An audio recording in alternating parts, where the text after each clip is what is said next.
Assalamualaikum warahmatullahi wabarakatuh. Kami dari kelompok 4 akan menjelaskan materi tentang ketahanan nasional. Sebelumnya, perkenalkan nama saya Tiara Mustika. Di sini saya bersama dengan teman saya. Perkenalkan, nama saya Muhammad Rizky Nugraha. Nah, langsung saja kita masuk ke videonya dan selamat menyaksikan. Yang pertama ada pengertian ketahanan nasional. Ketahanan nasional adalah kondisi dinamis bangsa Indonesia yang meliputi segenap aspek kehidupan nasional yang terintegrasi.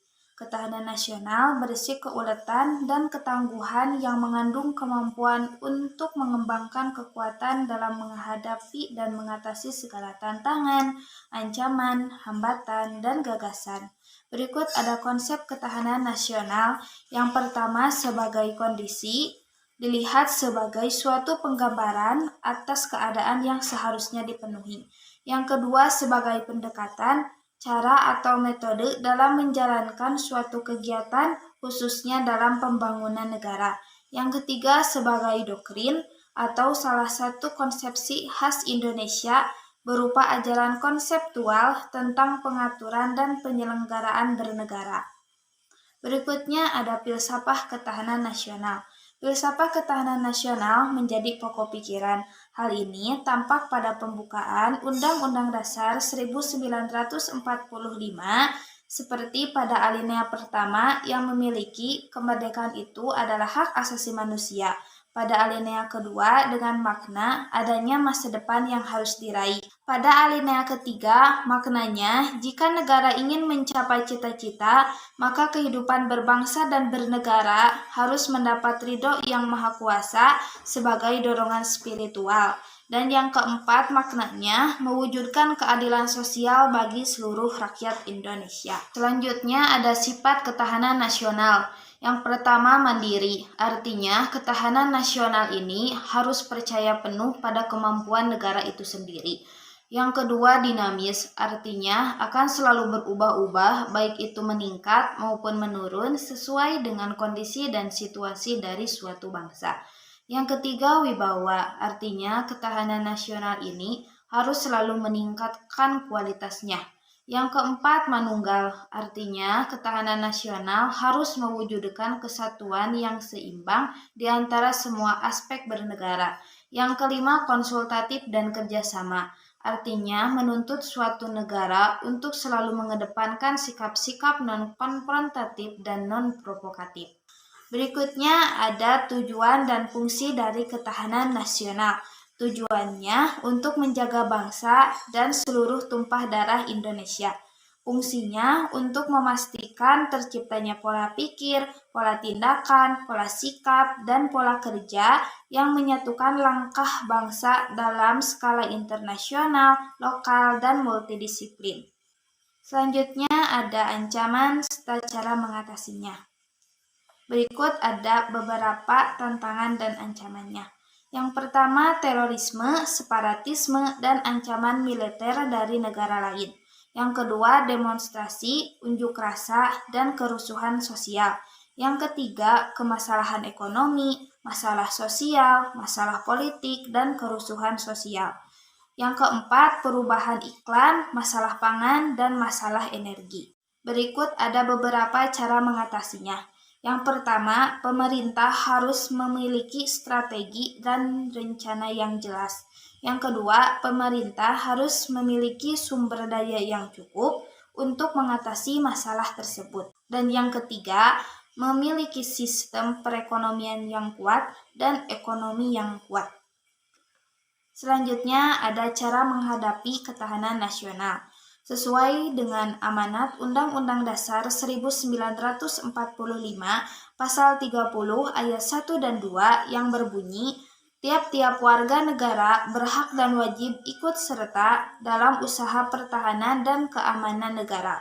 Usaha pertahanan dan keamanan negara dilaksanakan melalui sistem pertahanan dan keamanan rakyat semesta oleh Tentara Negara Indonesia dan Kepolisian Negara Republik Indonesia sebagai kekuatan utama. Oke, saya di sini dengan Muhammad Sugra. Di sini saya akan menjelaskan tentang karakteristik, unsur, asas, Dan yang terakhir aspek tentang ketahanan nasional. Yang pertama saya akan membahas tentang karakteristik. Ketahanan nasional yang digebangkan bangsa Indonesia memandang semua masyarakat dengan sama. Hal ini difokuskan untuk mempertahankan kelangsungan hidup dan terus mengembangkan kehidupannya. Tak hanya untuk pertahanan saja, tapi juga untuk menghadapi dan mengatasi ancaman, tantangan, hambatan, dan juga gangguan, baik itu yang berasal dari luar ataupun dari dalam, entah itu secara langsung maupun tidak langsung. Jika didasarkan pada metode Astagrata, semua aspek kehidupan nasional digambarkan dalam sistematika Astagrata yang tersusun atas 3 aspek alamiah dan juga 5 aspek sosial. 3 aspek alamiah yaitu geografi, kependudukan, dan kekayaan. Kalau aspek sosialnya, politik, ideologi, ekonomi, sosial budaya, dan pertahanan keamanan. Ketahanan nasional umumnya berpedoman pada wawasan Nusantara atau wawasan nasional, di mana wawasan Nusantara adalah cara pandang bangsa Indonesia pada diri sendiri dan lingkungannya, berdasarkan Pancasila dan Undang-Undang Dasar 1945. Wawasan Nusantara tersebut merupakan salah satu sumber utama dan landasan yang kuat dalam menyelenggarakan kehidupan nasional, sehingga wawasan Nusantara bisa disebut wawasan dan termasuk ke dalam landasan ketahanan nasional. Ciri-ciri ketahanan nasional. 1. Merupakan persyaratan bagi bangsa yang maju dan mandiri dengan semangat tidak mengenal menyerah. Yang kedua, mempertahankan kelangsungan hidup untuk membangun dirinya dan juga mencapai tujuan. Yang ketiga, ketahanan nasional diwujudkan sebagai kondisi yang dinamis, bangsa yang berisi keuletan dan ketangguhan, dan juga membangun kekuatan dengan menjadikan ciri mengembangkan ketahanan nasional berdasarkan rasa cinta tanah air serta perjuangan. Lalu kita masuk ke asas-asas ketahanan nasional. Asas-asas ketahanan nasional adalah tata laku berdasarkan nilai-nilai Pancasila, Undang-Undang Dasar 1945, dan wawasan Nusantara yang terdiri dari 1. Asas kesejahteraan dan keamanan. Merupakan asas dalam kehidupan nasional. Tanpa kesejahteraan dan keamanan, sistem kehidupan nasional tidak akan dapat berlangsung. Kesejahteraan dan keamanan merupakan nilai intrinsik atau nilai utama yang ada pada sistem kehidupan nasional itu sendiri. Yang kedua, asas komprehensif, integral, atau menyeluruh terpadu. Ketahanan nasional mencakup ketahanan segenap aspek kehidupan bangsa secara utuh, menyeluruh, dan terpadu, yang mempunyai salah satu prinsip yang mendasari konsep komprehensif ketahanan nasional. Prinsip ini menekankan pentingnya pendekatan yang komprehensif dalam mengolah dan mengembangkan ketahanan nasional suatu negara. Asas komprehensif, integral, atau menyeluruh terpadu memandang ketahanan nasional sebagai usaha terpadu yang melibatkan semua sektor dan aspek yang relevan dalam sebuah negara. Pendekatan ini menciptakan kerangka kerja yang lebih kuat dan efisien dalam mengatasi ancaman dan tantangan yang beragam dalam lingkungan global yang terus berubah. Yang ketiga, ada asas mawah ke dalam dan keluar. Dalam tujuannya yaitu menumbuhkan akhirat, sifat dan kondisi kehidupan nasional itu sendiri berdasarkan nilai-nilai kemandirian yang proporsional untuk meningkatkan kualitas derajat bangsa ulet dan tangguh. Nah, mawas ke dalam itu mengacu kepada kemampuan suatu negara untuk memantau, mengendalikan, dan mengatasi ancaman yang atau tanggapan yang berasal dari dalam negeri, seperti konflik internal atau ketidakstabilan politik. Sedangkan mawas keluar tujuannya yaitu untuk dapat mengantisipasi dan berperan serta mengatasi dampak lingkungan strategis dari luar negeri dan menerima kenyataan adanya interaksi dan ketergantungan dengan dunia internasional. Yang keempat ada asas kekeluargaan. Asas kekeluargaan mengandung keadilan, kearifan, kebersamaan, gotong royong, tanggung rasa, dan tanggung jawab. Dalam kehidupan bermasyarakat, berbangsa, dan bernegara, asas ini mengakui adanya perbedaan. Langsung kita masuk ke unsur-unsur dan perwujudan ketahanan nasional. Yang pertama ada konsep atau konsepsi. Konsepsi dalam konteks ketahanan nasional merujuk pada pemahaman dasar tentang ancaman dan tantangan yang mungkin dihadapi oleh negara, melibatkan identifikasi potensi ancaman baik dari luar maupun dalam, seperti itu. Dan juga konsep itu juga mencakup visi dan tujuan yang ingin dicapai oleh negara dalam rangka menjaga kedaulatan dan kepentingan nasionalnya. Yang keempat ada pedoman atau guidelines. Pedoman dalam ketahanan nasional adalah kerangka kerja yang membantu negara dalam merencanakan, mengorganisir, dan melaksanakan strategi mengatasi ancaman dan tantangan yang dihadapi. Yang ketiga ada kesejahteraan atau welfare. Ketahanan nasional yang tidak hanya berkaitan dengan aspek militer atau keamanan, tetapi juga dengan kesejahteraan rakyat. Ini termasuk upaya meningkatkan kesejahteraan sosial, ekonomi, politik, dan politik masyarakat. Yang keempat ada keamanan atau security. Keamanan adalah salah satu aspek kunci dalam ketahanan nasional. Ini melibatkan perlindungan terhadap kedaulatan negara, wilayah, dan rakyatnya dari ancaman dan potensi serangan. Jadi ketahanan nasional adalah pendekatan holistik untuk menjaga keamanan, kedaulatan, dan kesejahteraan negara, melibatkan kerjasama antara berbagai lembaga, pemerintah, sektor swasta, dan masyarakat sipil. Selain itu, ketahanan nasional juga dapat berubah seiring dengan perkembangan situasi internasional dan ancaman yang berkembang sehingga perlu diadaptasi dan diperbarui secara berkala. Nah, tadi kan unsur, sekarang ada perwujudan dari ketahanan nasional, yaitu perwujudan itu seperti mencakup komponen dan strategi yang disusun untuk menjaga kedaulatan, keamanan, dan kesejahteraan negara. Terus apa saja sih perwujudan dari ketahanan nasional ini? Yang pertama ada pertahanan militer. Indonesia memiliki angkatan bersenjata yang kuat seperti TNI, Tentara Darat, Angkatan Laut, Angkatan Udara, serta kepolisian. Nah, yang kedua ada ideologi. Ideologi adalah kondisi mental bangsa Indonesia yang berdasarkan keyakinan dan kebenaran ideologi dari Pancasila yang mengandung kemampuan untuk menggalang dan memelihara persatuan dan kesatuan nasional. Yang ketiga ada ketahanan politik, yaitu kondisi kehidupan politik bangsa Indonesia yang berdasarkan demokrasi yang bertumbuh pada perkembangan demokrasi Pancasila dan Undang-Undang Dasar 1945. Yang kelima ada ketahanan ekonomi, adalah kondisi kehidupan perekonomian bangsa Indonesia yang berlandaskan Pancasila dan Undang-Undang 1945 yang mengandung kemampuan menerapkan stabilitas ekonomi yang sehat dan dinamis. Yang kelima ada ketahanan sosial dan budaya. Ada kondisi kehidupan sosial bangsa Indonesia yang menjiwai kepribadian nasional berdasarkan Pancasila yang mengandung kemampuan membentuk dan mengembangkan kehidupan sosial budaya rakyat Indonesia dan masyarakatnya yang beriman dan bertakwa kepada Tuhan Yang Maha Esa. Dan yang terakhir ada pertahanan dan keamanan, yaitu kondisi tangkal bangsa Indonesia yang dilandasi kesadaran bela seluruh rakyat yang mengandung kemampuan memelihara stabilitas, pertahanan yang dinamis, dan mengamankan pembangunan dan hasilnya, serta kemampuan mempertahankan kedaulatan negara dan menangkal semua bentuk ancaman.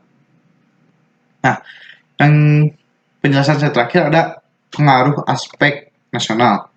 Berdasarkan rumusan pengertian TANAS dan kondisi kehidupan nasional Indonesia, TANAS sesungguhnya merupakan gambaran dari sistem tata kehidupan nasional dalam berbagai aspek pada saat tertentu.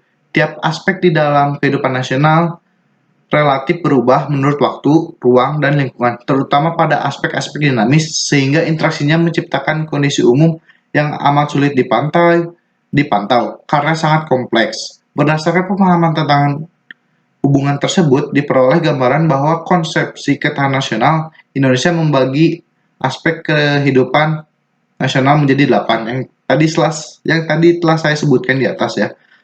Berdasarkan pemahaman tentang hubungan tersebut, diperoleh gambaran konsepsi ketahanan nasional akan menyangkut hubungan aspek yang mendukung aspek yang berkaitan dengan alamiah, bersifat statis, meliputi geografi, kependudukan, dan sebagainya yang telah saya sebutkan. Nah, aspek yang bersifat dinamis itu pengaruh aspek ideologi. Jadi ideologi adalah sistem nilai yang merupakan kebulatan suatu ajaran yang memberikan motivasi kepada sebuah negara. Yang kedua ada aspek politik atau politics atau polisi yang artinya berbicara akan mengandung makna kekuasaan atau pemerintahan atau juga tentang kebijaksanaan. Yang ketiga ada pengaruh aspek ekonomi. Ekonomi merupakan salah satu aspek dari kehidupan nasional yang memang berkaitan dengan suatu pemenuhan kebutuhan bagi masyarakatnya. Ekonomi ini meliputi produksi, distribusi, serta konsumsi, serta cara-cara dilakukan dalam kehidupan masyarakat untuk memenuhi kebutuhannya. Sistem perekonomian yang dianut oleh suatu negara dapat memberi corak dan warna terhadap suatu kehidupan perekonomiannya. Dan ada pengaruh aspek sosial budaya. Istilah dalam sosial budaya sendiri mencakup dua segi utama kehidupan bersama manusia, yaitu segi sosial, di mana manusia demi kelangsungan hidupnya harus mengadakan kerjasama dengan manusia lainnya. Sementara itu segi budaya merupakan keseluruhan dari nilai yang manifestasinya tampak dalam tingkah laku dan hasil tingkah laku yang diperlihatkan. Nah, untuk yang bersifat dinamis itu terakhir ada pertahanan dan keamanan. Aspek pertahanan dan keamanan ini berkaitan dengan bagaimana ketahanan nasional dalam menghadapi dan mengatasi segala tantangan dan hambatan yang datang dari luar maupun dalam, baik yang secara langsung atau tidak langsung. Nah, kita langsung ke aspek bersifat statis atau tidak bergerak. Yang pertama, geografi. Lokasi suatu negara dalam hal lintas perdagangan internasional, jalur transportasi, dan jarak relatif dari negara lain dapat mempengaruhi ketahanan nasional. Negara yang berada di lokasi strategis mungkin memiliki akses yang lebih mudah ke pasar global dan dukungan logistik. Geografi seperti pegunungan, sungai, dan daratan. Langsung ada kekayaan alam. Kekayaan alam dapat menjadi sumber ekonomi dan pendapatan sebuah negara. Kekayaan alam yang berlimpah dapat mendukung keberlanjutan ekonomi dan ketahanan energi. Namun jika terlalu tergantung pada sumber daya alam tertentu, misalnya jadi difokuskan hanya sumber daya itu saja, dapat menjadikan negara rentan terhadap fluktuasi harga komoditas global dan konflik sumber daya. Dan yang terakhir ada aspek kependudukan. Jumlah penduduk suatu negara dapat mempengaruhi sumber daya manusia yang tersedia untuk pertahanan dan ekonomi. Populasi yang besar dapat menjadi sumber daya manusia yang berharga, tetapi juga dapat menimbulkan tekanan pada sumber daya dan layanan publik. Jumlah penduduk yang besar dapat menjadi sumber daya manusia yang penting, terutama dalam hal kekuatan militer, produktivitas, dan keragaman budaya. Namun juga pertumbuhan penduduk ini dapat menimbulkan tekanan pada sumber daya alam, infrastruktur, dan layanan sosial. Demografi yang tidak seimbang dapat menciptakan ketegangan sosial atau kerentangan sosial, seperti itu.